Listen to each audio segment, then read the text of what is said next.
ভাগ্য, কত সুন্দর শব্দ এই ভাগ্য। কিন্তু যতটা সুন্দর ঠিক ততটাই রহস্যময় এই শব্দ। কখন কি হবে কেউ জানে না। লোকে বলে যে ভাগ্যে যা লেখা আছে তার চেয়ে বেশি কিছুই পাওয়া যায় না, তার চেয়ে কমও কিছুই পাওয়া যায় না।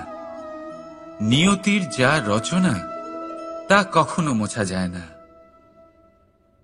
কিন্তু কেউ এইটা বোঝে না যে নিয়তি আপনার কর্মের দ্বারা বদলায়। যদি আপনি শুভ চিন্তা করেন, শুভ কর্ম করেন, তাহলে নিয়তি আপনার সাথে খারাপ কিছু হতেই দেবে না। কখনো আকাশে পাখিদের দেখুন, তারা কখনো ভাগ্যের উপর নির্ভরশীল হয় না। যতই ঝড় আসুক, যতই তীব্র হাওয়া দিক, ঘুরতে থাকে, একটা জিনিস জড়ো করে নিজের সৌভাগ্য, নিজের বাসা নিজেই তৈরি করে। নিজের সন্তানের জন্ম দেয়, তাকে লালন পালন করে, নিজেই তাকে উড়তে শেখায়, কখনোই ভাগ্যের উপরে নির্ভরশীল হয় না সে। এই বিষয়টা আমাদেরও শিখতে হবে। তাই মনে রাখবেন, আপনার ভাগ্য নিয়তির লিখন নয়। আপনার ভাগ্য তাই যেটা আপনি দিনের পর দিন আপনি নিজেই লেখেন। কিছু নিজে পরিশ্রম করে, কিছু নিজের ভাবনার জোরে। রাধা রাধা। মানুষের স্বভাব হলো যে সে সবসময় নিজে বলতে চায়, কারুর কথা শুনতে চায় না। কিন্তু তার এই স্বভাব তাকে এক বিশাল বড় জ্ঞানের থেকে দূরে সরিয়ে রাখে, সামনের মানুষের ব্যক্তিত্বের জ্ঞানের থেকে দূরে।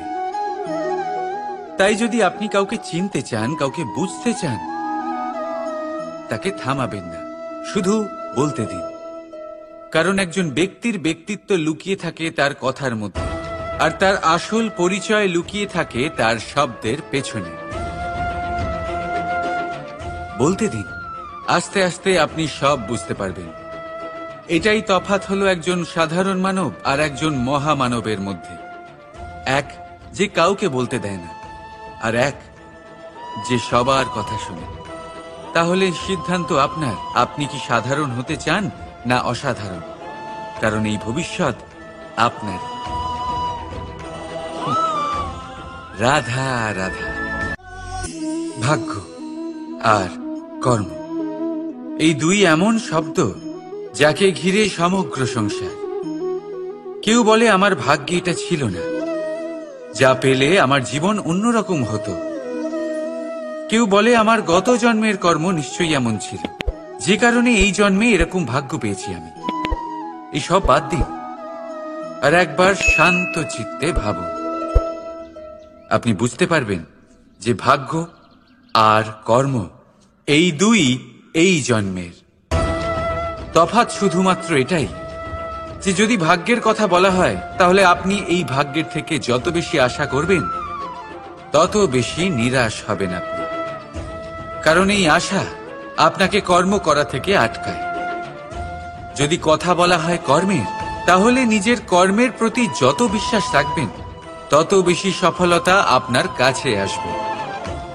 তাই একটা কথা মনে রাখবেন, ভাগ্য আপনার কর্ম নির্ধারণ করে না, কিন্তু আপনার কর্ম আপনার ভাগ্যকে অবশ্যই নির্ধারণ করে। রাধা রাধা। এই সংসারে আলোর উৎস কি? সূর্য। এই সংসারে মিষ্টি জলের উৎস কি? নদী। এই সংসারে উচ্চতার প্রতীক কি হয়? হিমালয় পর্বত। আমরাও জীবনে এরকমই হতে চাই, সূর্যের মতো তেজস্বী হতে চাই, নদীর মতো পূজনীয় হতে চাই, হিমালয় পর্বতের মতো উচ্চতা লাভ করতে চাই। সব ঠিক আছে, কিন্তু তার জন্য আমরা কাজ কি করি? যদি এরকম আমরা হতে চাই, তাহলে সবার আগে সূর্যের মতো নিজেকে উজ্জ্বল করুন। সূর্যের সব থেকে বেশি আলো নিজের অন্তরে থাকে। নদীর মতো নিজের পথ নিজেই তৈরি করুন। পাথরের সাথে ধাক্কা খাওয়ার পরেও থেমে না যাওয়া শিখুন। হিমালয় পর্বতের মতো উচ্চতা লাভ করতে হলে সেটার মতো অটল থাকতে শিখুন। একটা কথা অবশ্যই মনে রাখবেন, নিজেকে জ্বালাবেন তবেই সংসারকে আলোকিত করতে পারবেন। রাধা রাধা। প্রতীক্ষা, প্রয়াস, এই দুই জীবনের অভিন্ন অঙ্গ। দেখতে গেলে আমরা জীবনে কারোর না কারোর প্রতীক্ষা অবশ্যই করি। সে কোনো ব্যক্তি হোক বা সময় হোক বা কোনো ভাবনা, সবকিছুই হতে পারে। আর দেখতে গেলে সব সময় কেউ না কেউ কিছু প্রয়াসও করে চলেছে। যেমন সাফল্য আসার প্রতীক্ষা, বিফলতা যাতে না আসে তার জন্য প্রয়াস, সুখ আসার প্রতীক্ষা, দুঃখ যাতে না আসে তার জন্য প্রয়াস।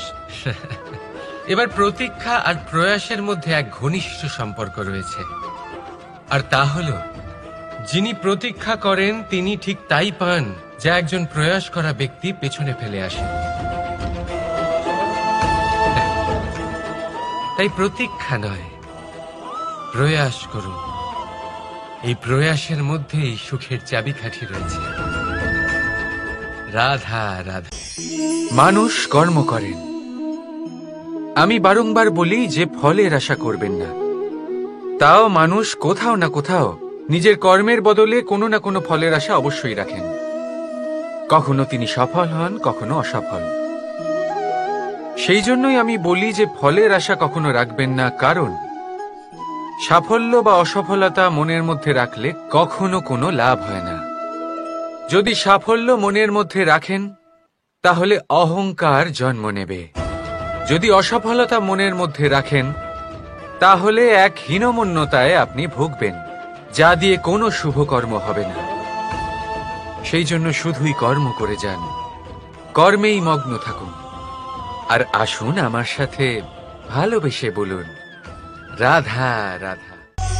বন্ধু আর শত্রু, প্রত্যেকের জীবনের একটা বড় অংশ এর উপরে নির্ভরশীল হয়ে থাকে। আপনার জীবনে সফলতা আর অসফলতাও এর উপরে নির্ভরশীল। কিন্তু এই বন্ধু এবং শত্রুদের খুঁজে পাওয়ার জন্য আপনাদের বাইরে যাওয়ার প্রয়োজন নেই, কারণ এরা স্বয়ং আপনার ভেতরেই আছে।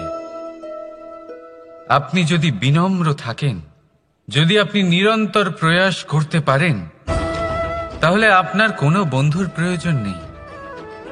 যদি আপনার মধ্যে অহংকার থাকে, যদি প্রতি কথায় আপনার মধ্যে ক্রোধ উৎপন্ন হয়, তাহলে আপনার শত্রুর কোনো প্রয়োজনই নেই। নিজের অন্তরের এই বন্ধু ও শত্রুকে চিনুন, আর আমার সাথে ভালোবেসে বলুন, রাধা রাধা। একে চিনতে পারলেন? একে কুঠার বলা হয়। আপনারা জীবনে কোথাও না কোথাও কোনো না কোনো রূপে এটা দেখেই থাকবেন। একটা ব্যাপার নিশ্চিত, এই কুঠার ছাড়া কোনো বৃক্ষকে কাটতে পারা সরল নয়। এবার আপনি কখনো এটা ভেবেছেন, এই কুঠার, এর এই অংশ, এর মুখটাই যদি না থাকে তাহলে কি হবে? এ শুধুমাত্র কোনো বৃক্ষই নয়, তার কোনো ডালও কাটতে সক্ষম হবে না। এবারে ভাবুন, এই শুকনো কাঠের হাতল এ আমরা কোত্থেকে পেলাম? কোনো এক বৃক্ষ থেকেই। সেই ডাল যাকে কেটে ফেলা হয়েছিল এক বৃক্ষকে কাটার জন্য, এই ডালই শস্ত্ররূপে প্রস্তুত। আমাদের জীবনে আমাদের প্রিয়জন, আমাদের আপনজন যখন সময় কখনো কখনো তাদের সঙ্গ না দেয়, যদি তারা দৈন্য দশায় থাকেন, তাহলে তাদের সঙ্গ কখনো ছাড়বেন না। ওনাদের প্রয়োজন শুধুমাত্র মনোবল, তা তাদের দিন। তাদের সাহায্য করা আপনার কর্তব্য। হয়তো তাদের সাথে থেকে আপনার কোনো লাভ হবে না, কিন্তু তাদের দূরে থাকাতে আপনার ক্ষতি অবশ্যই হতে পারে। সর্বদা সাহায্য করুন। সঠিক সময় আসলে তা আপনার সহায়ক অবশ্যই হবে। রাধা রাধা। আমাদের মধ্যে বেশিরভাগ মানুষেরই এই অভিযোগ থাকে যে মানুষ তখনই আমাদের স্মরণ করেন যখন সেই সময় আসে যখন আমাদেরকে প্রয়োজন হয়, যখন কোনো কাজ থাকে, যখনই এই সময় পেরিয়ে যায়, তাদের কার্যসিদ্ধি হয়ে যায়, তারা আমাদের থেকে দূরে চলে যান, ভুলে যান আমাদের। এবার এই বিষয়ে ভেবে খারাপ অবশ্যই লাগে। এই পরিস্থিতিকেই অন্য এক দৃষ্টিভঙ্গি দিয়ে দেখার চেষ্টা করুন। মনে রাখবেন, মানুষ প্রদীপের সন্ধান তখনই করেন যখন তার জীবনে অন্ধকার থাকে। আপনি প্রসন্ন হয়ে উঠুন, কারণ আপনার কাছে সেই সুযোগ আছে যে কারোর জীবনে প্রকাশের কিরণ আনতে পারছেন, কাউকে সঠিক পথ দেখাতে পারছেন, কারোর সহযোগিতা করতে পারছেন, এই পুণ্য অর্জন করতে পারছেন। কারোর থেকে কোনো আশা রাখার দরকার নেই। যার আপনাকে যতটা প্রয়োজন তাকে ততটাই সাহায্য করুন, ততটাই সবাইকে প্রেম বিতরণ করুন। আর এই প্রেমের ভাব নিয়েই আমার সাথে বলুন, রাধা রাধা। এটা সেই নৌকার প্রতিরূপ যা আমাদের নদী পার করায়। এবার বিষয়টা একটু ভেবে দেখুন। সেই বিশাল নৌকা যা আমাদের নদী পার করায়, সেটা নির্মাণ নদীতে নয়, ডাঙায় হয়। আর যদি আমরা এটাকে নদী অবধি পৌঁছতে চাই, তাহলে আমাদের দরকার পড়ে কোনো গরুর গাড়ির অথবা ঘোড়ার গাড়ির। তার সাহায্যে একে বহন করা হয়। এবার পথে যদি কোনো জলধারা আসে, কোনো নদী আসে, আর সেটাকে পার করতে হয়, তাহলে তখন সেই নৌকার ওপরে গাড়ি রাখা হয়, তারপর তাকে পার করা হয়। অর্থাৎ এই যাত্রা দুজনের সংযোগ ছাড়া সম্পূর্ণ হতেই পারবে না। সেই জন্যই এই প্রবাদ আছে, কখনো নৌকা তো কখনো গাড়ি। আমাদের সম্পর্কের মধ্যে অতি আবশ্যক, আমাদের সম্পর্কের মধ্যে অত্যন্ত গুরুত্বপূর্ণ হল সংযোগ। সবসময় একসাথে চলা, সংযোগ স্থাপন করা। সবসময় সুখী থাকবেন। রাধা রাধা। পুস্তক, পুস্তক থেকে আমরা কি না শিখতে পারি। জ্ঞান হোক, বিজ্ঞান হোক, ইতিহাস হোক, সব শিখতে পারি। কথায় আছে, একটা ভালো পুস্তক, একটা ভালো গ্রন্থ পাওয়া তা 100 ভালো বন্ধু পাওয়ার সমান। কিন্তু যদি একটা ভালো বন্ধু পাওয়া যায়, তাহলে তা গোটা গ্রন্থাগারের সমতুল্য। সে আপনাকে কর্মের বিষয় জ্ঞান দেয়, সাফল্যের রসায়ন শিক্ষা দেয়, সে আপনাকে ইতিহাসে অমর করে রাখবে। শুধু তাই নয়, সে আপনাকে শুধু পথই দেখাবে না, সেই পথে আপনার সাথে সঙ্গী হয়ে চলবে সে। সেই জন্য জীবনে যদি কোনো ভালো বন্ধুকে পাশে পান, তাহলে তাকে আপন করে রাখবেন, তাকে সামলে রাখবেন, জীবন সহজ হয়ে যাবে। রাধা রাধা। বর্ষা ঋতু শুরু হলেই পাখিদের মধ্যে চাঞ্চল্য বেড়ে যায়। আর সেটা হবে নাই বা কেন? বাসা ভেঙে যায়, বৃক্ষ ভেঙে পড়ে, প্রত্যেক পাখি তার থাকার জন্য একটা নতুন জায়গার, একটা ছায়ার, একটা ছাদের খোঁজে থাকে। শুধু একটা পাখি এসব কিছুই করে না। না তো তার এসব সমস্যা নিয়ে কোনো চিন্তা থাকে, না কোনো দরকার পড়ে। আর সেই পাখি হলো বাজ। সেই সব সমস্ত ছোটখাটো সমস্যার থেকে অনেক দূরে ওপরে উড়ে বেড়ায়, মেঘের থেকেও অনেক উঁচুতে। তাই এই সব ছোটখাটো সমস্যা যা আপনার জীবনে এসে থাকে, এই সব নিজের চারপাশকে ঘিরতে দেবেন না। নিজের চিন্তা ভাবনাকে অনেক উঁচুতে রাখুন। আপনার সমস্ত সমস্যা নিজে থেকেই নিচে চলে আসবে। রাধা রাধা। কোনো ব্যক্তির ব্যক্তিত্ব কিভাবে তৈরি হয়? আপনার কি মনে হয় যে ব্যক্তি জন্ম থেকে তার স্বভাব নিয়ে জন্মায়? নাকি আপনার মনে হয় যে এই প্রকৃতি ব্যক্তির জন্য তার নিয়তি রচনা করে? না, এরকম একেবারেই হয় না। আমি আপনাকে বোঝাচ্ছি। যখনই বৃষ্টি পড়ে কোনো বিন্দুর দিকে দেখবেন। এবার এই বিন্দু যেখানে পড়ছে তার উপরে নির্ভর করছে তারপর কি হবে। যদি এই বিন্দু পড়ে কোনো ক্ষেতের ওপরে, তাহলে কোনো নতুন ফসলের জন্ম দেবে। যদি সে গরম কড়াইতে পড়ে, তাহলে বাষ্পীত হবে। যদি সে কোনো সাপের মুখের ভেতরে পড়ে, তাহলে বিষ তৈরি হবে।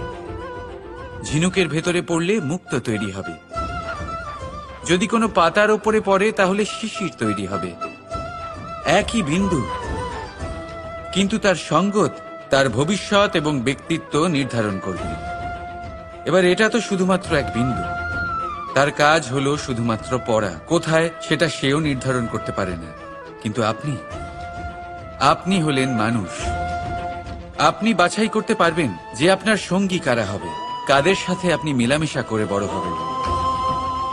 তাই তা ভালোভাবে করুন, কারণ এই নির্বাচন আপনার হাতে, কারণ এই জীবন আপনার, ভবিষ্যৎ আপনার। এবার আপনি মহান হতে চান কি না তার নির্ণয় আপনাকেই করতে হবে। আসুন আমার সাথে ভালোবেসে বলুন, রাধা রাধা। সূর্যের তাপ এতটাই প্রখর হয়, তা সমস্ত বনস্পতিকে শুষ্ক করে দেয়। পুকুর হোক, নদী হোক, সরোবর হোক, সমস্ত শুষ্ক হয়ে যায়। কিন্তু আপনি কখনো শুনেছেন সূর্যের তাপে সমুদ্র শুকিয়ে গেছে? এমন কখনোই হয় না। আর এর পেছনেই লুকিয়ে রয়েছে এক অমূল্য জীবনের শিক্ষা। সমুদ্রের মতো নিজেকে ধৈর্যশীল করে তুললে, নিজেকে সংযমী করে তুললে, সূর্যের তাপ আপনার কোনো ক্ষতি করতে পারবে না। আপনার অন্তর থেকে সেই তাপ বাষ্পায়িত হয়ে মেঘ তৈরি হয়ে সূর্যকে ঢেকে দেবে, আর তারপর হবে শুধু সাফল্যের বৃষ্টি। তাহলে আসুন আর আমার সাথে ধৈর্যের সাথে বলুন, রাধা রাধা। মানুষ অসুস্থ কেন হন? শারীরিক দুর্বলতার কারণে? না, মানুষ অসুস্থ হন তার মানসিকতার কারণে, তার বিবেকের কারণে, তার কর্মের কারণে, তার ক্রোধের কারণে। আর যখন কেউ সুস্থ হন, ঠিক হয়ে যান, তার মানে এটা নয় যে শুধু ওষুধের জন্য তিনি সুস্থ হয়েছেন। না, এটা কারোর তার প্রতি প্রেমের প্রভাব, বিশ্বাসের প্রভাব, সম্বলের প্রভাব। শুধুমাত্র ওষুধ দিয়ে কিছুই হয় না। যদি মনে প্রেম থাকে, বিবেক থাকে, বিশ্বাস থাকে, সম্বল থাকে, তবেই সেই ওষুধ কাজ করতে পারে। তাই মনে রাখবেন, এই জীবন হলো অত্যন্ত ছোট। মনে প্রেম ভাব রাখুন, মিত্রতা করুন, শত্রুতা নয়। ভালোবাসুন, বিদ্বেষ নয়। আর এই ভালোবাসার সাথেই বলুন, রাধা রাধা। মানুষ জীবনে সব সময় চিন্তা করে, ভাবতে থাকে যে তার জীবনে কতই না সমস্যা। তারপরে নিজের আশেপাশে দেখে আর ভাবে যে সবাই কত প্রসন্ন, শুধু আমার জীবনেই সমস্যা আছে। কিন্তু বিষয়টা তা নয়। শুধু প্রত্যেক ব্যক্তিরই নয়, প্রত্যেক প্রাণীরও জীবনে সমস্যা আছে। এবার মানুষ একটা পাখিকে দেখে এটাই ভাবে যে এদের জীবন কতটা সহজ। কোনো দেশেরই সীমারেখা এদের ওপর লাগু হয় না। কোথায় থাকবে সেই নিয়েও কোনো ভাবনা নেই। কত শান্তির জীবন এদের।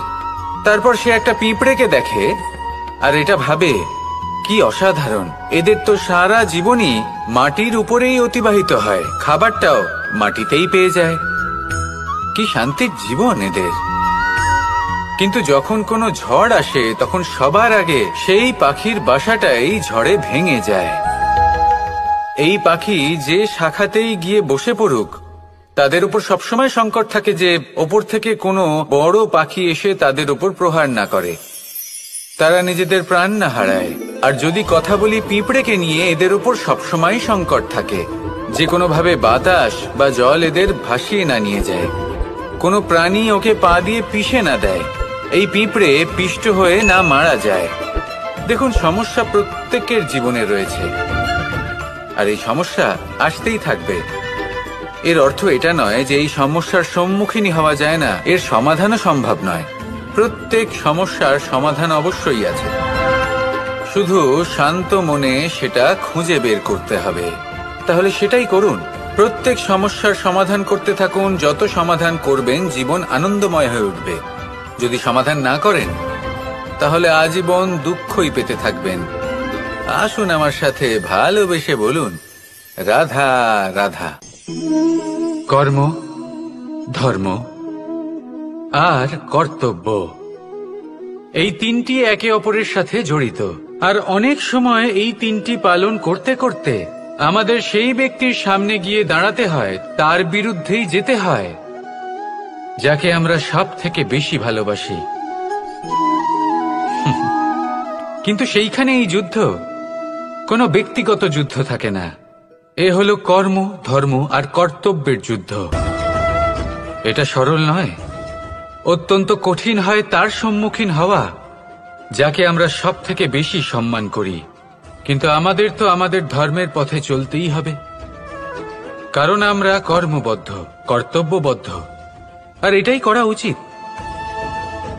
শুধু এটুকু মনে রাখবেন, যদি আপনার উদ্দেশ্য শুভ হয়, আপনার ভাবনা শুভ হয়, আপনি যদি কর্ম, ধর্ম আর কর্তব্যের পথে অগ্রসর হন, তাহলে এই প্রক্রিয়াতে যদি আপনাকে আপনার আরাধ্যেরও সামনে দাঁড়াতে হয়, তাহলেও আপনার কোনো ক্ষতি হবে না। তাহলে আসুন আর আমার সাথে ভালোবেসে বলুন, রাধা রাধা। সাথী। সাথী এই শব্দটির ব্যাখ্যা কে কিভাবে করে? মিত্র, সখা, বন্ধু। কিন্তু অর্থ একটাই, তিনি যিনি আপনার সঙ্গী হন আর তিনি যার সাথী আপনি হন। এবার সব থেকে বড় প্রশ্ন হলো এটাই যে তিনি কে হতে পারেন যাকে আপনি আপনার সাথী বলে মেনে নিতে পারেন, নিজের সখা, নিজের মিত্র, নিজের বন্ধু মেনে নিতে পারেন। আপনার সাথী হলেন তিনি যিনি দুঃখের সময় আপনার পাশে থাকবেন, আপনার হাত ধরে থাকবেন। আপনার সাথী হলেন তিনি যার হাত আপনি নিজের সুখের দিনে ধরে থাকবেন। সেই সাথীরই হাত ধরুন যিনি দুঃখে সবসময় আপনাকে সাহায্য করার জন্য তৎপর হয়ে থাকেন, আপনার পাশে থাকেন, আর যাকে সুখের দিনে আপনি আপনার সাথে রাখতে পারেন। আর যখন আপনার সাথে আপনার এই সাথী থাকবে, তখন আপনি এটা বুঝবেন যে যখন জীবনে দুঃখ আসে, তখন এই দুঃখ কমে যায়, সবার মধ্যে ভাগ হয়ে যায়। আর যদি তখন সুখ আসে, তাহলে সেটা সবার উপস্থিতিতে আরো বেড়ে যায়। এটাই হলো প্রেম, এটাই হলো ভালোবাসা, এটাই হলো সঙ্গ, যেমন সম্পর্ক আমার আর রাধার মাঝে। তাহলে আসুন আর আমার সাথে ভালোবেসে বলুন, রাধা রাধা। মানুষ এক অত্যন্ত বিচিত্র প্রাণী। পরিকল্পনা করে, ষড়যন্ত্র করে, প্রচেষ্টা করে, কাউকে পরাজিত করার চেষ্টাও করে। সাপকে একটা দড়ি মনে করে হাতে চেপে ধরার চেষ্টা করে, কিন্তু একটা কথা বুঝতেই পারে না, সময়ের এই সাপ, এটা হাতে চেপে ধরাই যায় না। আর আপনি যা করবেন তা আবার ফিরে আসবে আপনারই সামনে। দেখুন, এতে কিছুই যায় আসে না যে আপনি কুম্ভকারের পুত্র নাকি কৃষ্ণের পুত্র। যদি আপনি অনুচিত কর্ম করেন, তাহলে আপনার সাথেও অনুচিতই হবে। অশুভ কর্ম করলে আপনার সাথেও অশুভই হবে। কুরু বংশ অত্যন্ত মহান বংশ ছিল। এই কুরু বংশ কি হলো তার সাথে? একটা গোটা বংশ বয়ে গেল, কারণ ওনাদের উদ্দেশ্য অশুভ ছিল। অন্যদিকে 5 জন বনবাসী পাণ্ডব মহাভারত বিজয়ী হলেন, কারণ তাদের উদ্দেশ্য শুভ ছিল। তাই মনে রাখবেন, শুভ অগ্নি প্রজ্বলিত করবেন, শুভ তাপ সঞ্চার হবে। অশুভ অগ্নি প্রজ্বলিত করবেন, নরকেই জ্বলতে হবে। তাহলে আসুন আর আমার সাথে ভালোবেসে বলুন, রাধা রাধা। জীবনে এমন কিছু কাজ রয়েছে যা আপনাকে একাই করতে হয়, আর এমন কিছু কাজ রয়েছে যা আপনাকে একসাথে মিলে করতে হয়, একজোট হয়ে, সঙ্গবদ্ধ হয়ে।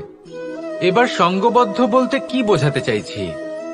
আমি তাদের কথা বলছি না যারা বাস্তবিকভাবে একে অপরের সাথে কাজ করেন। আমি তাদের কথা বলছি যারা একে অপরের থেকে দূরে থেকেও একে অপরকে বিশ্বাস করেন। আমি আগেও বলেছিলাম, সমস্ত বিশ্বের আশা বিশ্বাসেই বসবাস করে, তাই না? তাই যেখানে সমস্ত বিশ্ব আছে, সমস্ত সংসার আছে, সেইখানেই বিশ্বাস রয়েছে।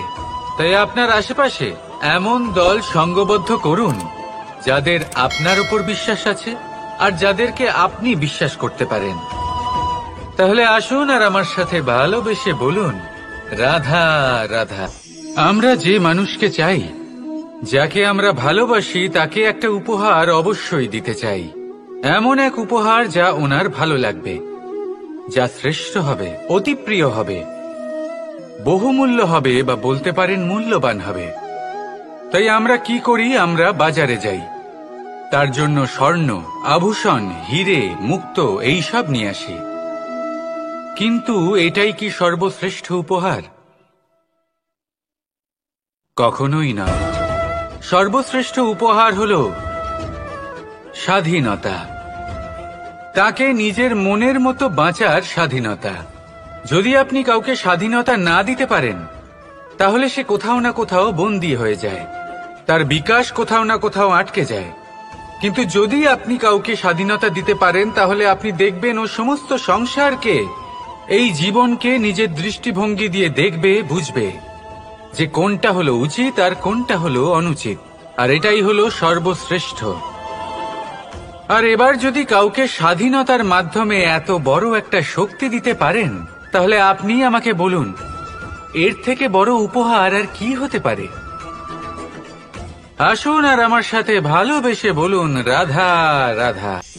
পিতা আর পুত্রের সম্পর্ক অত্যন্ত মধুর হয়ে থাকে। পিতা স্বপ্ন দেখেন, তাকে পূর্ণ করার সকল সম্ভাব্য চেষ্টা করেন, কিন্তু তাও অনেক সময় ওনার স্বপ্ন অপূর্ণ থেকে যায়।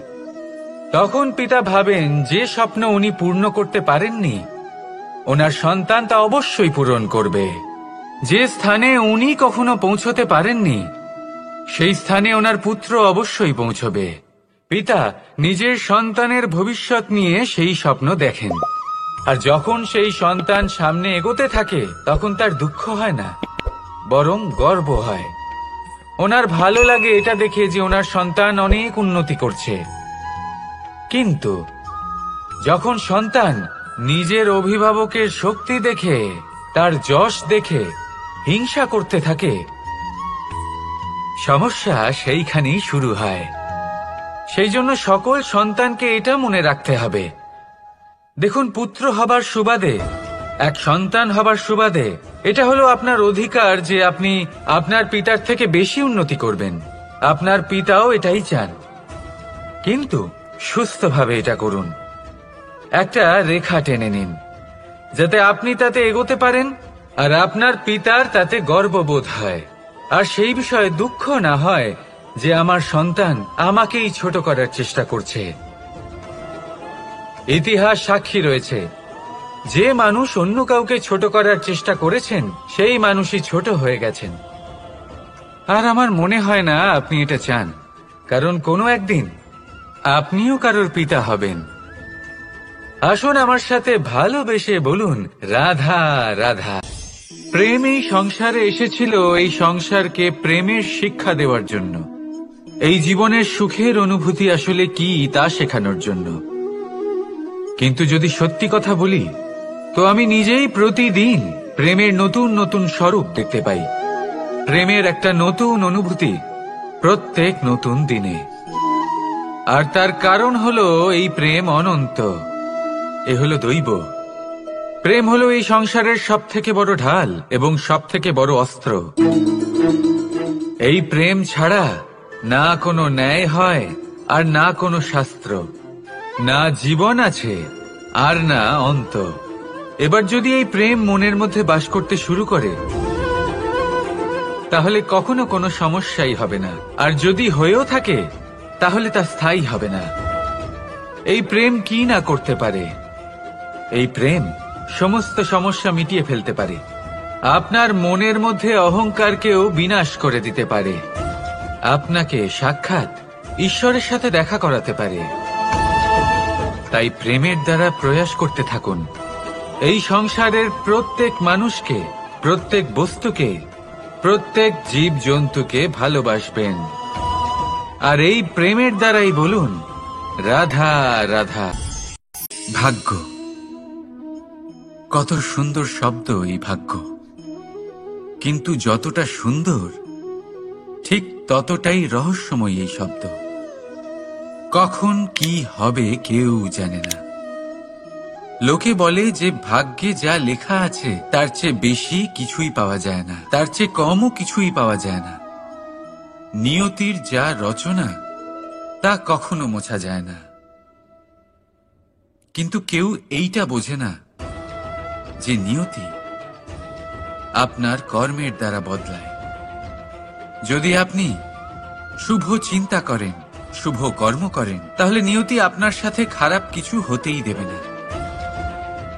কখনো আকাশে পাখিদের দেখুন, তারা কখনো ভাগ্যের উপর নির্ভরশীল হয় না। যতই ঝড় আসুক, যতই তীব্র হাওয়া দিক, ঘুরতে থাকে, একটা জিনিস জড়ো করে নিজের সৌভাগ্য, নিজের বাসা নিজেই তৈরি করে। নিজের সন্তানের জন্ম দেয়, তাকে লালন পালন করে, নিজেই তাকে উড়তে শেখায়, কখনোই ভাগ্যের উপরে নির্ভরশীল হয় না সে। এই বিষয়টা আমাদেরও শিখতে হবে। তাই মনে রাখবেন, আপনার ভাগ্য নিয়তির লিখন নয়। আপনার ভাগ্য তাই যেটা আপনি দিনের পর দিন আপনি নিজেই লেখেন। কিছু নিজে পরিশ্রম করে, কিছু নিজের ভাবনার জোরে। রাধা রাধা। মানুষের স্বভাব হলো যে সে সবসময় নিজে বলতে চায়, কারুর কথা শুনতে চায় না। কিন্তু তার এই স্বভাব তাকে এক বিশাল বড় জ্ঞানের থেকে দূরে সরিয়ে রাখে, সামনের মানুষের ব্যক্তিত্বের জ্ঞানের থেকে দূরে। তাই যদি আপনি কাউকে চিনতে চান, কাউকে বুঝতে চান, তাকে থামাবেন না, শুধু বলতে দিন। কারণ একজন ব্যক্তির ব্যক্তিত্ব লুকিয়ে থাকে তার কথার মধ্যে, আর তার আসল পরিচয় লুকিয়ে থাকে তার শব্দের পেছনে। বলতে দিন, আস্তে আস্তে আপনি সব বুঝতে পারবেন। এটাই তফাৎ হলো একজন সাধারণ মানব আর একজন মহামানবের মধ্যে। এক যে কাউকে বলতে দেয় না, আর এক যে সবার কথা শুনে। তাহলে সিদ্ধান্ত আপনার, আপনি কি সাধারণ হতে চান না অসাধারণ? কারণ এই ভবিষ্যৎ আপনার। রাধা রাধা।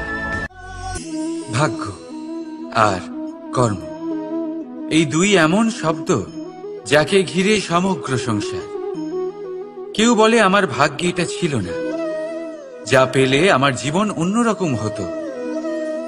কেউ বলে আমার গত জন্মের কর্ম নিশ্চয়ই এমন ছিল, যে কারণে এই জন্মে এরকম ভাগ্য পেয়েছি আমি। এসব বাদ দিন আর একবার শান্ত চিত্তে ভাবুন। আপনি বুঝতে পারবেন যে ভাগ্য আর কর্ম এই দুই এই জন্মের। তফাৎ শুধুমাত্র এটাই যে যদি ভাগ্যের কথা বলা হয়, তাহলে আপনি এই ভাগ্যের থেকে যত বেশি আশা করবেন তত বেশি নিরাশ হবেন আপনি। কারণ এই আশা আপনাকে কর্ম করা থেকে আটকায়। যদি কথা বলা হয় কর্মের, তাহলে নিজের কর্মের প্রতি যত বিশ্বাস রাখবেন তত বেশি সফলতা আপনার কাছে আসবে। তাই একটা কথা মনে রাখবেন, ভাগ্য আপনার কর্ম নির্ধারণ করে না, কিন্তু আপনার কর্ম আপনার ভাগ্যকে অবশ্যই নির্ধারণ করে। রাধা রাধা। এই সংসারে আলোর উৎস কি? সূর্য। এই সংসারে মিষ্টি জলের উৎস কি? নদী। এই সংসারে উচ্চতার প্রতীক কি হয়? হিমালয় পর্বত। আমরাও জীবনে এরকমই হতে চাই, সূর্যের মতো তেজস্বী হতে চাই, নদীর মতো পূজনীয় হতে চাই, হিমালয় পর্বতের মতো উচ্চতা লাভ করতে চাই। সব ঠিক আছে, কিন্তু তার জন্য আমরা কাজ কি করি? যদি এরকম আমরা হতে চাই, তাহলে সবার আগে সূর্যের মতো নিজেকে উজ্জ্বল করুন। সূর্যের সব থেকে বেশি আলো নিজের অন্তরে থাকে। নদীর মতো নিজের পথ নিজেই তৈরি করুন। পাথরের সাথে ধাক্কা খাওয়ার পরেও থেমে না যাওয়া শিখুন। হিমালয় পর্বতের মতো উচ্চতা লাভ করতে হলে সেটার মতো অটল থাকতে শিখুন। একটা কথা অবশ্যই মনে রাখবেন, নিজেকে জ্বালাবেন তবেই সংসারকে আলোকিত করতে পারবেন। রাধা রাধা। প্রতীক্ষা, প্রয়াস, এই দুই জীবনের অভিন্ন অঙ্গ। দেখতে গেলে আমরা জীবনে কারোর না কারোর প্রতীক্ষা অবশ্যই করি। সে কোনো ব্যক্তি হোক বা সময় হোক বা কোনো ভাবনা, সবকিছুই হতে পারে। আর দেখতে গেলে সব সময় কেউ না কেউ কিছু প্রয়াসও করে চলেছে। যেমন সাফল্য আসার প্রতীক্ষা, বিফলতা যাতে না আসে তার জন্য প্রয়াস, সুখ আসার প্রতীক্ষা, দুঃখ যাতে না আসে তার জন্য প্রয়াস। এবার প্রতীক্ষা আর প্রয়াসের মধ্যে এক ঘনিষ্ঠ সম্পর্ক রয়েছে, আর তা হল যিনি প্রতীক্ষা করেন তিনি ঠিক তাই পান যা একজন প্রয়াস করা ব্যক্তি পেছনে ফেলে আসে। তাই প্রতীক্ষা নয়, প্রয়াস করুন। এই প্রয়াসের মধ্যেই সুখের চাবিকাঠি রয়েছে। রাধা রাধা। মানুষ কর্ম করেন। আমি বারংবার বলি যে ফলের আশা করবেন না। তাও মানুষ কোথাও না কোথাও নিজের কর্মের বদলে কোনো না কোনো ফলের আশা অবশ্যই রাখেন। কখনো তিনি সফল হন, কখনো অসফল। সেই জন্যই আমি বলি যে ফলের আশা কখনো রাখবেন না, কারণ সাফল্য বা অসফলতা মনের মধ্যে রাখলে কখনো কোনো লাভ হয় না। যদি সাফল্য মনের মধ্যে রাখেন তাহলে অহংকার জন্ম নেবে। যদি অসফলতা মনের মধ্যে রাখেন তাহলে এক হীনমন্যতায় আপনি ভুগবেন, যা দিয়ে কোনো শুভকর্ম হবে না। সেই জন্য শুধুই কর্ম করে যান, কর্মেই মগ্ন থাকুন। আর আসুন আমার সাথে ভালোবেসে বলুন, রাধা রাধা। বন্ধু আর শত্রু, প্রত্যেকের জীবনের একটা বড় অংশ এর উপরে নির্ভরশীল হয়ে থাকে। আপনার জীবনের সফলতা আর অসফলতাও এর উপরে নির্ভরশীল। কিন্তু এই বন্ধু এবং শত্রুদের খুঁজে পাওয়ার জন্য আপনাদের বাইরে যাওয়ার প্রয়োজন নেই, কারণ এরা স্বয়ং আপনার ভেতরেই আছে। আপনি যদি বিনম্র থাকেন, যদি আপনি নিরন্তর প্রয়াস করতে পারেন, তাহলে আপনার কোনো বন্ধুর প্রয়োজন নেই। যদি আপনার মধ্যে অহংকার থাকে, যদি প্রতি কথায় আপনার মধ্যে ক্রোধ উৎপন্ন হয়, তাহলে আপনার শত্রুর কোনো প্রয়োজনই নেই। নিজের অন্তরের এই বন্ধু ও শত্রুকে চিনুন, আর আমার সাথে ভালোবেসে বলুন, রাধা রাধা। একে চিনতে পারলেন? একে কুঠার বলা হয়। আপনারা জীবনে কোথাও না কোথাও কোনো না কোনো রূপে এটা দেখেই থাকবেন। একটা ব্যাপার নিশ্চিত, এই কুঠার ছাড়া কোনো বৃক্ষকে কাটতে পারা সরল নয়। এবার আপনি কখনো এটা ভেবেছেন, এই কুঠার, এর এই অংশ, এর মুখটাই যদি না থাকে তাহলে কি হবে? এ শুধুমাত্র কোনো বৃক্ষই নয়, তার কোনো ডালও কাটতে সক্ষম হবে না। এবারে ভাবুন, এই শুকনো কাঠের হাতল এ আমরা কোত্থেকে পেলাম?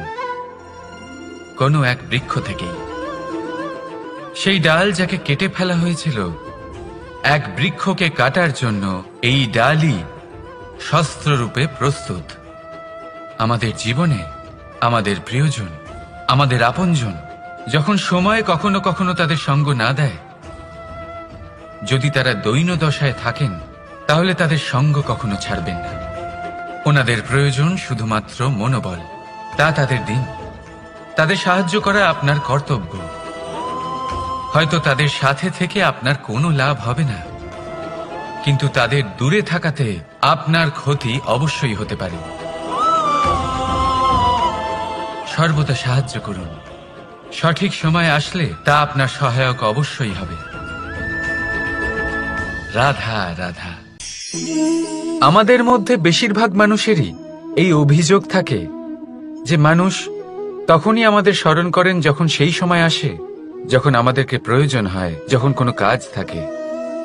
যখনই এই সময় পেরিয়ে যায়, তাদের কার্যসিদ্ধি হয়ে যায়, তারা আমাদের থেকে দূরে চলে যান, ভুলে যান আমাদের। এবার এই বিষয়ে ভেবে খারাপ অবশ্যই লাগে। এই পরিস্থিতিকেই অন্য এক দৃষ্টিভঙ্গি দিয়ে দেখার চেষ্টা করুন। মনে রাখবেন, মানুষ প্রদীপের সন্ধান তখনই করেন যখন তার জীবনে অন্ধকার থাকে।